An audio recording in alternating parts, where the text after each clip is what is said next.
할렐루야. 아멘. 한 주 동안 잘 지내셨죠? 네. 대답을 안 하시네요. 힘든 일도 있지만 저는 주의 은혜로 잘 지내고 있습니다. 잘 지냈고요. 우리 성도님들도 그러리라고 확신합니다. 우리는 지금 7개의 표적 가운데 첫 번째 표적인 여자와 용의 전쟁을 살펴보고 있습니다. 오늘은 여자와 용의 두 번째, 이 전쟁의 두 번째 시간입니다. 지난주가 선교주일이라 한 주 건너뛰었습니다. 그래서 혹시 앞의 내용을 다 까맣게 잊어버리지는 않았는지 모르겠습니다. 기억나십니까? 요한계시록 이 12장을 세 부분으로 나눌 수 있다라고 말씀을 드렸습니다. 1절부터 6절까지는 용과 누구의 전쟁이요? 아이의 전쟁입니다. 아이의 전쟁. 7절부터 12절은 용과 미가엘의 전쟁이고요. 13절부터 17절 마지막이 용과 여자의 전쟁입니다. 이 세 부분에 다 용이 등장하지요.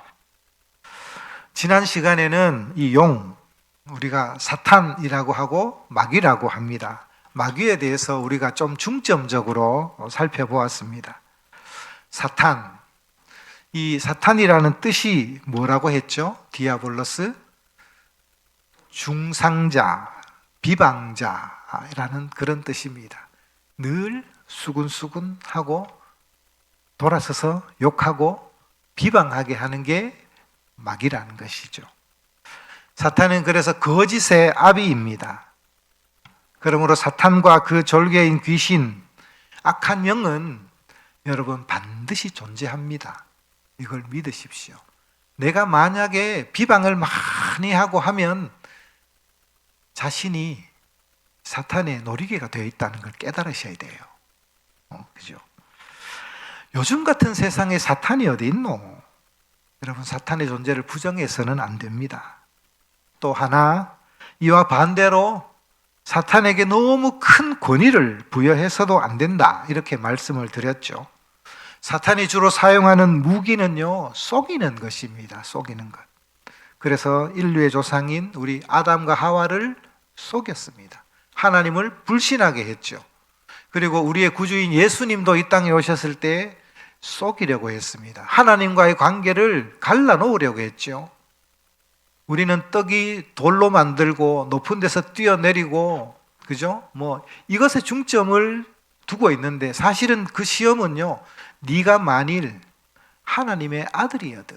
사탄이 시험한 본질은 너 정말 하나님의 아들 맞아? 하나님의 아들이면 이 정도는 해야지. 이것이 시험의 본질이었던 것입니다. 우리가 하나님의 아들 맞습니까? 아멘? 예. 이 신앙의 믿음이 흔들리면 안 돼요. 사탄은요, 아이고, 네 꼬라지를 봐라. 너 그래가 무슨 하나님의 자녀고. 늘 우리를 참소합니다. 여기 넘어지면 안 되지요. 자, 그럼에도 불구하고 사탄은 패했습니다. 오늘 본문 12장이 그것을 말씀하고 있습니다. 사탄은 여자가 낳은 아이를 삼켜 죽이려고 했지만 실패했습니다. 여자가 낳은 아이가 누구라고 말씀을 드렸죠? 우리 구주 예수님입니다. 예수님. 예수님의 십자가의 죽음과 부활과 승천으로 사탄의 머리를 완전히 깨뜨려 버린 것입니다. 예수님께서 십자가에서 승리한 것입니다. 예수님의 승리는 곧 사탄의 패배를 의미합니다. 그 다음에 이어지는 전쟁이 용, 즉 사탄과 미가엘의 전쟁입니다. 오늘 본문 7절부터 9절까지를 한번 같이 읽어볼까요? 시작. 하늘에 전쟁이 있으니 미가엘과 그의 사자들이 용과 더불어 싸울새 용과 그의 사자들도 싸우나 이기지 못하여 다시 하늘에서 그들이 있을 곳을 얻지 못한지라. 큰 용이 내 쫓기니 옛뱀 곧 마귀라고도 하고 사탄이라고도 하며 온 천하를 꿰는 자라. 그가 땅으로 내어 쫓기니 그의 사자들도 그와 함께 내어 쫓기니라. 첫 번째 하늘의 전쟁은 용과 아이의 전쟁이었습니다. 즉 용과 예수님의 전쟁이었죠. 두 번째 하늘의 전쟁은 용과 미카엘의 전쟁입니다. 그런데 용과 미카엘과의 전쟁을 묘사하고 있는 7절부터 12절 말씀은 사실은요, 여러분 5절 말씀을 확대해서 설명하고 있습니다. 두 개의 전쟁인 것 같지만 사실은 하나의 전쟁을 다른 각도에서 설명하고 있을 뿐입니다. 여자가 낳은 아들, 장차 철장으로 만국을 다스릴 왕 예수 그리스도의 이 십자가의 죽음과 부활을 통하여 사탄에게 결정적인 패배를 안기며 사탄의 머리를 짓밟았습니다. 이 사건을 예수 그리스도의 대리인인 미가엘 천사와 사탄이 하늘 전쟁을 그림으로 묘사하고 있습니다. 그런데 여러분, 왜 미가엘일까요? 다니엘서 10장의 말씀을 보면요, 다니엘이 hit데겔이라는 한 강가에서 환상을 보는 장면이 나옵니다. 다니엘이 본 이 환상에서 누가 나오냐면 인자 같은 이가 등장하죠. 여기에 또 누가 등장하냐면 미가엘이 등장합니다. 인자와 이 미가엘이 바사의 군주와 헬라의 군주로부터 이스라엘을 구원하는 환상이 다니엘 10장에서 본 다니엘이 본 환상이에요.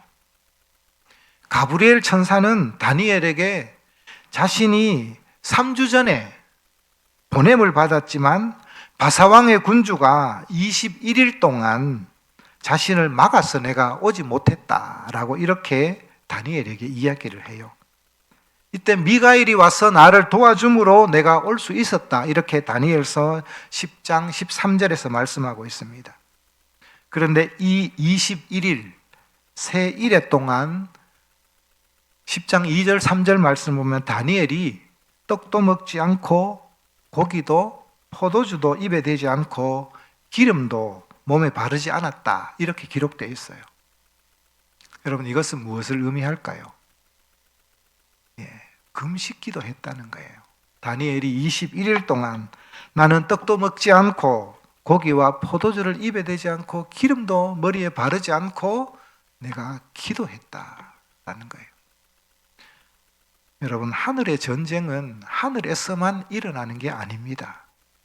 이 땅에서도 같이 하늘의 전쟁을 하는 거예요. 우리가 하늘의 전쟁을 뭐로 해요? 기도로 하는 거예요. 기도로.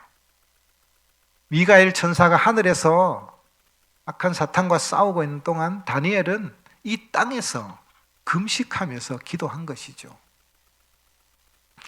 어제부터 다니엘 기도회가 시작되었습니다. 여러분, 우리가 영적 싸움을 싸워 나가야 되는 거예요.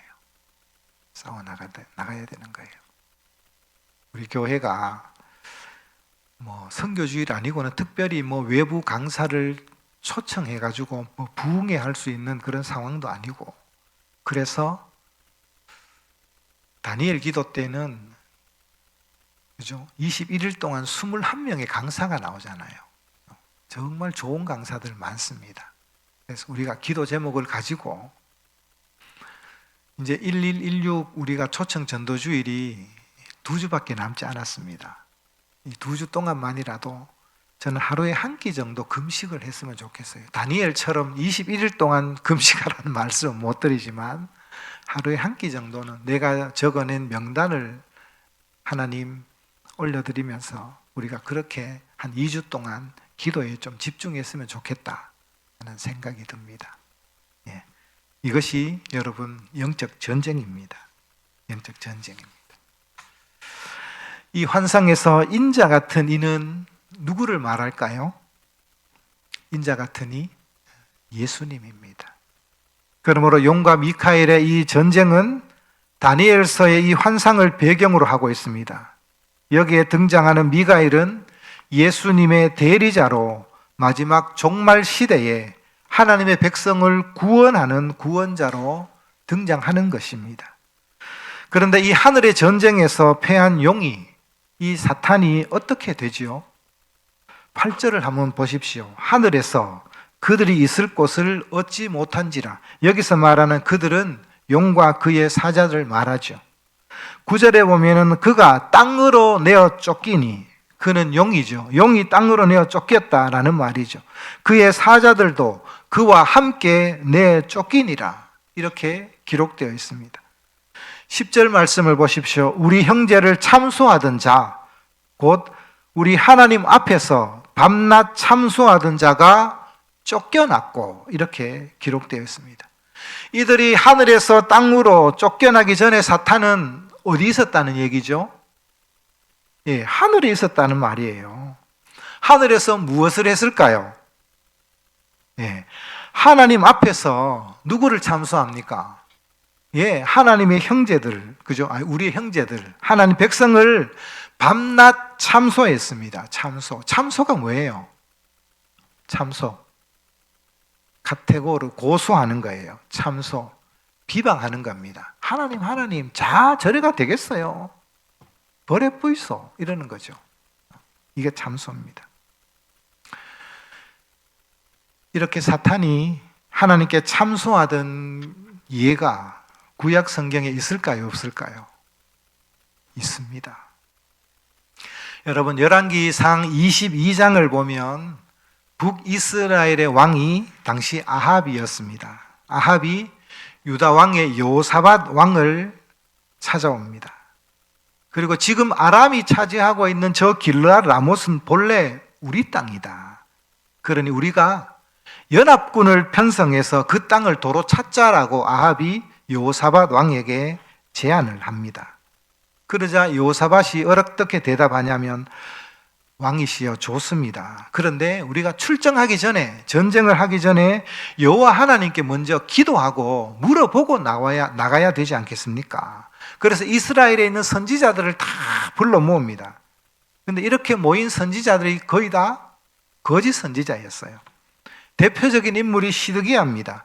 이들은 하나같이 다 아합에게 이야기하죠. 왕이시여, 올라가십시오. 반드시 이기실 것입니다. 여호와께서 승리하게 하신다고 우리에게 응답하셨습니다. 이렇게 아합을 부추기죠. 이때 미가야라는 한 선지자만 반대 의견을 제시해요. 도리어 아합을 조롱합니다. 당신 올라가면 반드시 죽습니다. 이렇게 하죠. 근데 쪽수에 밀리는 거예요. 그래서 아합이 미가야 선지자의 의견을 묵살하고 올라갑니다. 올라가서 어떻게 돼요? 죽어요. 아합이 죽습니다. 이때 미가야 선지자가 반대 의견을 내어놓으면서 이렇게 덧붙여요. 덧붙이는 말씀이 열왕기상 22장 19절부터 22절에 이렇게 기록되어 있습니다. 우리 같이 한번 읽어볼까요? 시작. 미가야가 이르되 그런즉 왕은 여호와의 말씀을 들으소서. 내가 보니 여호와께서 그의 보좌에 앉으셨고 하늘의 만군이 그의 좌우편에 모시고 서 있는데, 여호와께서 말씀하시기를 누가 아합을 꾀어 그를 길르앗 라못에 올라가서 죽게 할꼬 하시니, 하나는 이렇게 하겠다 하고 또 하나는 저렇게 하겠다 하였는데, 한 영이 나와 여호와 앞에 서서 말하되 내가 그를 꾀겠나이다. 여호와께서 그에게 이르시되 어떻게 하겠느냐? 이르되 내가 나가서 거짓말하는 영이 되어 그의 모든 선지자들의 입에 있겠나이다. 여호와께서 이르시되 너는 꾀겠고 또 이루리라. 나가서 그리하라 하셨은즉. 여호와께서 하늘 보좌에 앉아 있습니다. 하늘의 만군이 하나님의 보좌 좌우편에 하나님을 모시고 서 있습니다. 여러분, 이 모습을 한번 상상해 보십시오. 하늘의 어전회의입니다. 하나님이 낸 안건이 무엇입니까? 누가 아합을 꾀어서 길르앗 라못으로 올라가서 거기서 죽게 할꼬. 이게 하나님이 낸 안건이에요. 여기서 누가 의견을 내죠? 21절에 보면 한 영이 나와서 내가 그를 꾀겠습니다. 이렇게 하나님께 대답을 하죠. 이 영이 누굴까요? 예, 사탄입니다. 사탄이 거짓말하는 영이 되어서 모든 선지자의 입에 있겠습니다. 이렇게 대답을 하죠. 그러자 하나님께서 그래, 너는 꾀겠고 또 반드시 이루겠네. 이렇게 하고 그래, 감 해봐. 이렇게 한 거예요. 그죠? 이것을 보면 하늘의 이 어전 회의에 사탄이 참석해서 하나님께 참소했다는 것을 알 수 있지요. 또 한 예가 있습니다. 구약 성경 스가랴 말씀을 한번 볼까요? 스가랴 3장 1절에서 3절입니다. 같이 읽어봅시다. 시작. 대제사장 요수아는 여호와의 천사 앞에 섰고 사탄은 그의 오른쪽에 서서 그를 대적하는 것을 여호와께서 내게 보이시니라. 여호와께서 사탄에게 이르시되 사탄아 여호와께서 너를 책망하노라. 예루살렘을 택한 여호와께서 너를 책망하노라. 이는 불에서 꺼낸 그슬른 나무가 아니냐 하실 때에 요수아가 더러운 옷을 입고 천사 앞에 서 있는지라. 여러분, 이 말씀은 스가랴가 본 환상입니다. 요수아가 더러운 옷을 입고 천사 앞에 서 있습니다. 여기서 말하는 요수아가 누구입니까? 예? 총독 스룹바벨과 함께 바벨론 포로 생활을 끝내고 예루살렘으로 귀환한 대제사장입니다. 이때 하나님께서 이 스룹바벨과 요수아에게 맡긴 사명이 있어요. 그 사명이 뭘까요? 그렇죠. 성전을 재건하는 겁니다. 무너지고 불타버린 이 예루살렘 성전을 다시 세우는, 재건하는 이 일을 누구에게 맡겼느냐? 스룹바벨과 대제사장 요수아에게 맡겼어요. 근데 요수아가 어떤 옷을 입고 있어요? 더러운 옷을 입고 있는 거예요. 이것은 대제사장 요수아라고 해도 완전한 인간이 아니기에 죄가 있다는 거예요. 이때 사탄이 하나님의 오른편에 서서 대적합니다. 성경은 대적한다라고 기록되어 있지만 참소하는 것이죠. 성경에는 기록 안 되어 있지만 어떻게 참소했을까요? 아니, 하나님, 저렇게 더러운 옷을 입고 있는 요수아에게 이 귀한 성전 건축의 책임자로 세운다고요? 그것은 말이 되지 않습니다. 어떻게 저런 자에게 성전을 세울 수 있는 권한을 준단 말입니까? 이것은 하나님의 성품과 맞지 않는다고요. 아마 이렇게 참소를 했겠지요. 그러자 하나님은 도리어 사탄을 책망합니다. 그리고는 요수아가 입고 있는 더러운 옷을 벗기고 아름다운 새 옷을 입혀줍니다. 여기에도 사탄이 하늘의 어전회의에 참석해서 여전히 참소하고 고자질을 합니다. 또 우리가 잘 아는 한 사람이 또 있죠. 욥입니다. 욥. 사탄이 욥을 참소합니다. 하나님께서 사탄에게 말하죠. 네가 내 종 욥을 유의하여 보았느냐? 욥과 같이 온전하고 정직하고 하나님을 경외하는 사람이 이 세상에 어디 있느냐? 하나님께서 입에 침이 마르도록 사탄에게 욥을 칭찬합니다. 이때 사탄이 뭐라고 대답하죠? 아이고 하나님, 욥이 이유 없이 하나님을 잘 섬기고 경외하겠습니까? 하나님이 욥에게 복을 주고 욥을 부자 되게 만들어 주셨기 때문에 그렇게 하는 게 아닙니까? 하나님 만약 그의 재물을 걷어가시고 그의 소유물을 치시면 욥도 별 수 없이 반드시 하나님을 욕할 것입니다. 이때도 사탄이 하나님 앞에서 욥을 비난하고 폄훼하고 참소하죠. 여러분, 이것이 구약에 나오는 사탄의 위치와 역할입니다. 그런데 오늘 본문을 보면 이 사탄이 어떻게 되죠? 하늘에 있을 곳이 이제는 없어졌습니다. 하나님 앞에서 밤낮 참소하던 사탄이 땅으로 쫓겨나게 된 것이죠. 사탄과 그의 졸개들이 땅으로 내어 쫓긴 결정적인 사건이 무엇입니까? 예수님이 십자가의 죽음과 부활과 승천을 통해서 승리하셨기 때문에 사탄이 이제는 하늘에 있을 곳이 없어진 것입니다. 땅으로 내어 쫓긴 것입니다. 하나님의 어전회의에서 아합을 죽일 모략을 제안하고 요수아를 참소하고 욥을 참소했던 그 사탄이 이제는 하늘에서 완전히 쫓겨나게 된 것입니다. 그러니 이제 이 사탄이 하나님의 백성을 참소할 수 있을까요? 없을까요? 없습니다. 여러분, 하나님은 공의의 하나님입니다. 아시죠?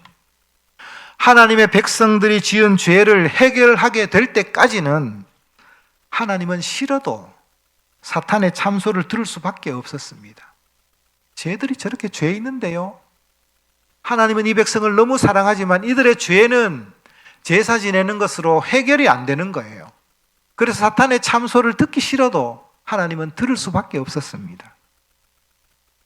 그런데 예수님의 십자가 대속의 죽음으로 하나님의 백성의 죄를 하나도 남김없이 예수님께서 다 갚으신 것입니다. 예수님이 이미 다 지불하신 것입니다. 예수님께서 십자가에서 마지막 하신 말씀이 다 이루었다. 원어로 보면 테텔레스타이, 내가 다 갚았다라는 거예요. 갚았다. 우리가 갚을 죄가 있습니까? 없습니까? 우리가 지금까지 지은 죄도 마찬가지지만 저를 비롯하여 여러분도 앞으로 살아가면서 죄를 지을까요? 안 지을까요? 짓죠. 오늘을 못 넘기고 죄를 지을 겁니다. 그렇지 않나요? 그러나 이 죄도 예수님이 이미 다 갚으셨습니다. 오늘 지을 죄도, 내일 지을 죄도, 10년 후에 지을 죄도 예수님이 다 갚으셨어요. 우리는 그래서 예수님의 십자가만 붙들면 되는 거예요. 그러므로 사탄은 이제 더 이상 참소할 수가 없습니다. 그래서 내가 쫓긴 거예요. 그런데 여러분, 사탄은 지금 활동할까요? 안 할까요? 활동합니다. 땅으로 쫓겨났기에 하나님께 참소하지 못할 뿐만 아니라 어전회의도 참석할 수가 없습니다. 그런데 사탄은 여전히 참소합니다. 누구에게 참소할까요? 네. 죄를 지은 하나님 백성의 여러분 양심에, 마음에 참소합니다. 아이고, 네가 그런 죄를 지어놓고도 하나님의 아들이냐? 저번에 다시는 이런 죄를 짓지 않겠다라고 너 회개 기도했는 거 내가 다 들었거든. 그렇게 하나님 옆에 눈물로 회개하더니만은 또 죄를 지었어? 아유, 그러고 보니 넌 참 양심도 없구나. 네가 하나님을 믿는다고 하지만 너는 너 자신을 한번 생각해봐. 너 믿음 너무 형편없는 것 아니야? 너 하나님 믿는다고 할 수 있어? 이제는 아마 하나님도 너를 더 이상은 용납해 주지 않을 거야. 하나님 바보가 아니야. 여러분 마음에 혹 이런 생각이 들 때는 없었습니까? 사탄은요, 하나님께 참소할 수는 없지만은 이 땅에서 활동하기에 하나님께서 택하신 백성들의 양심에 끊임없이 참소합니다. 그리고 여러분 마음속에 죄책감을 부추깁니다. 여러분 마음에 자신을 실망하게 하고 자기 자신에 대해서 낙심하게 하고요, 또 좌절하게 합니다. 늘 열등감에 매여가 살도록 사탄은 우리를 늘 부추깁니다. 충동질합니다. 여러분, 우리가 여기에 속으면 안 됩니다. 우리가 죄 짓는 것에 대해서 담대하거나 뻔뻔해서는 안 됩니다. 우리는 죄를 혐오해야 됩니다. 그리고 될 수 있은 대로 죄와 싸워야 되고요, 죄와 싸워 이겨야 됩니다. 그러나 우리가 하나님 앞으로 나오는 것, 사탄이 밤낮 우리를 참소하는 것에 대해서는 어떻게 해야 돼요? 우리는 뻔뻔해야 되는 거예요. 그래야 사탄의 올무에 걸려들지 않습니다. 우리 마음에 그런 생각이 들 때 어떻게 해야 될까요?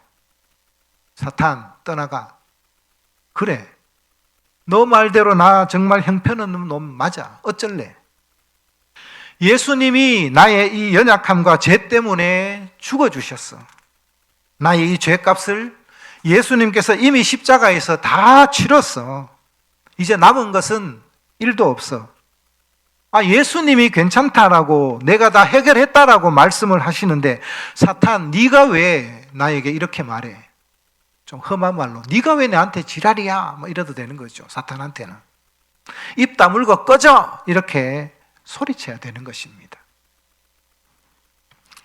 여러분, 우리는 날마다 매 순간마다 우리의 양심에 참소하는 사탄을 이길 수 있는 방법은 나는 이제 더 이상 죄를 짓지 않겠다라는 결단으로 결코 이길 수가 없습니다. 나의 노력과 나의 의지로도 이길 수가 없습니다. 그러면 어떻게 이길 수가 있을까요? 11절 말씀을 한번 보십시오. 오늘 본문 11절 뭐라고 기록되어 있습니까? 같이 읽어봅시다. 시작. 또 우리 형제들이 어린 양의 피와 자기들이 증언하는 말씀으로서 그를 이겼으니, 우리가 이길 수 있는 방법은 어린 양의 피, 그들이 증언하는 무엇으로? 말씀으로서 이길 수가 있는 것입니다. 우리 믿음의 선배들이 다 이것으로 승리하셨어요. 어린 양의 피, 예수 그리스도의 피 묻은 십자가를 붙잡는 것이고요, 하나님의 말씀으로서 물리칠 수 있는 방법밖에 없습니다. 그거 외에는 승리의 방법이 없습니다. 여러분 자신을 신뢰하지 마십시오. 내 결단으로, 내 의지로 한두 번은 이길지 몰라도 또 집니다. 우리는 예수 그리스도의 피 묻은 십자가를 붙들어야 되고요, 내 의지가 아니라 하나님 말씀을 붙들어야 되는 겁니다. 예수님께서 십자가에 승리하셨기에 그러므로 우리는 날마다 그 십자가를 붙드는 것입니다. 십자가가 승리인 것입니다. 악한 사탄이 하늘에서 이 땅으로 쫓겨났습니다. 사탄은 하늘에서 패배했기에 크게 분을 품고 이 땅에 내려왔다라고 12절에 말씀하고 있지요. 그러므로 이제 전쟁터는 하늘이 아니라 어디예요? 이 땅입니다. 이 땅에서 용이 누구와 전쟁을 하죠? 13절 말씀을 한번 보십시오. 시작. 용이 자기가 땅으로 내어 쫓긴 것을 보고 남자를 낳은 여자를 박해하는지라. 용이 하늘에 있을 곳을 얻지 못하고 땅으로 내어 쫓겨서 이제는 누구를 박해합니까?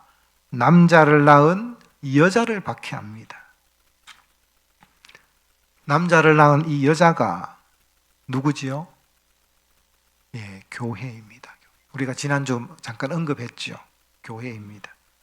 그러므로 이제 남은 전쟁은 이 땅에서 사탄과 교회가 벌이는 전쟁이 남아 있습니다. 여러분, 왜 이 사탄이 교회를 못 살게 굴고 교회를 박해하고 교회를 대적할까요? 사탄은 원래 예수님을 죽이려 했습니다. 그런데 예수님을 죽이려 했던 이 계획이 실패했습니다. 그런데 예수님을 가만히 보니 예수님의 시선이 어디를 향하고 있습니까? 예수님의 모든 시선과 관심이 이 땅의 교회에 있는 것입니다. 교회. 교회를 향한 우리 예수님의 눈에 꿀이 뚝뚝 떨어집니다. 그래서 사탄은 내가 교회를 박해하면 예수가 싫어하겠지. 내가 교회를 박해하면 예수가 아파하겠지. 예수를 괴롭히는 방법이 교회를 박해하는 것인 줄 알았습니다. 그래서 사탄은 교회를 박해하는 것입니다. 요한복음 15장 18절 말씀해 보면 이렇게 기록되어 있죠. 우리 같이 읽어봅시다. 시작. 세상이 너희를 미워하면 너희보다 먼저 나를 미워한 줄 알라. 이 세상을 우리가 사탄으로 바꿔 읽어도 됩니다. 사탄이 너희를 미워하면 너희보다 먼저 나를 미워한 줄 알라. 이 말씀이죠. 사탄이 교회를 박해하고 미워하는 이유가 바로 예수님이 교회를 너무 사랑하기 때문입니다. 교회를 박해하는 것이 곧 예수를 괴롭히는 것이기에 사탄은 교회를 박해하는 것입니다. 여러분, 우리 주님은 이 땅의 교회를 뭐라고 표현하고 있습니까? 자기 자신의 몸이다라고 말하는 거예요. 몸. 에베소서 1장 23절 말씀을 한번 같이 읽어볼까요? 시작. 교회는 그의 몸이니 만물 안에서 만물을 충만하게 하시는 이의 충만함이니라. 교회는 예수님의 몸이래요. 골로새서 1장 18절 말씀도 한번 볼까요? 시작. 그는 몸인 그 교회의 머리시라. 그가 근본이시요 죽은 자들 가운데서 먼저 나신 이시니 이는 친히 만물의 으뜸이 되려 하심이요. 한번 더 봅시다. 1장 24절입니다. 시작. 나는 이제 너희를 위하여 받는 괴로움을 기뻐하고 그리스도의 남은 고난을 그의 몸된 교회를 위하여 내 육체에 채우노라. 교회에 대해서는 더 깊이 우리가 에베소서 나중에 기회되면 말씀을 나눌 때 교회에 대해서 깊이 다룰 건데요. 한마디로 교회는 예수님의 몸이래요. 교회의 머리는 예수님입니다. 누가 돌을 들고 내 머리에 돌을 던져가 맞았어요. 여러분, 머리만 아플까요? 머리만 아플까요? 온몸이 다 아픈 거예요. 그죠? 인상은 다 찡그리고 손은 어떻게 해요? 아픈 환부에 막 갖다 대죠. 그죠? 이렇게. 발은 어떻게 돼요? 빨리 병원으로 가야 되겠다고 막 뛰어가겠죠. 온 몸이 함께 반응하는 것입니다. 교회는 하나인데 교회는 똑같지 않습니다. 우리가 걸어갈 때 오른손이 앞으로 가면 왼손은 어떻게 돼야 돼요? 뒤로 가죠. 이렇게 걷는 사람 없죠? 한 손이 앞으로 가면 한 손 뒤로 가요. 반대손이 앞으로 가면 이쪽 손 뒤로 가죠. 왜 그럴까요?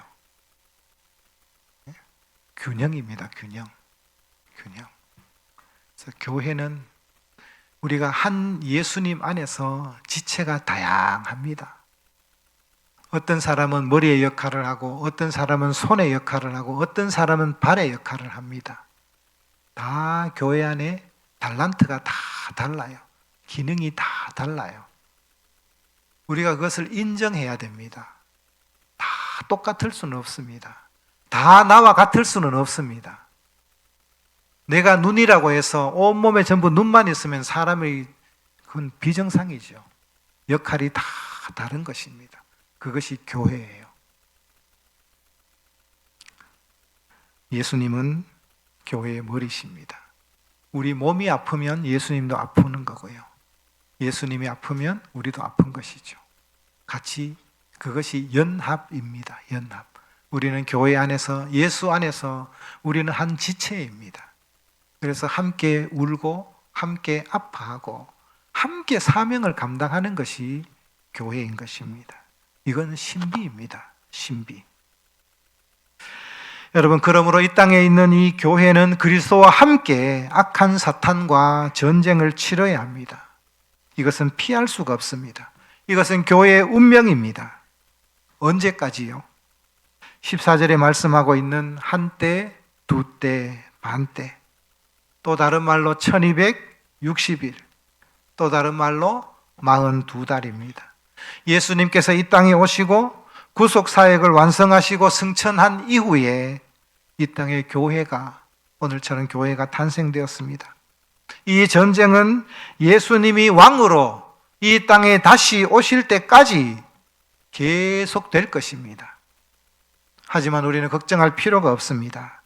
우리의 머리가 바로 예수님이십니다. 예수님과 한 몸이 된 교회는 반드시 승리합니다. 왜요? 우리 주님이 이미 승리하셨기 때문입니다. 그러므로 우리는 이 싸움을 잘 싸워 승리하여 승리의 관을 우리가 머리에 쓸 때까지 우리가 이 싸움을 잘 싸워야 됩니다. 이 싸움이 여러분이 교회일 때는 승리하지만 여러분이 스스로 교회의 힘을 포기할 때는 어떻게 될까요? 지게 되는 것입니다. 내가 그리스도께 연합되어서 한 몸으로 있을 때는 그냥 버티면 이기게 되는 거예요. 힘들어도. 그러나 교회에서 떨어져 나가게 되면, 믿음을 배반하면 질 수밖에 없는 것입니다.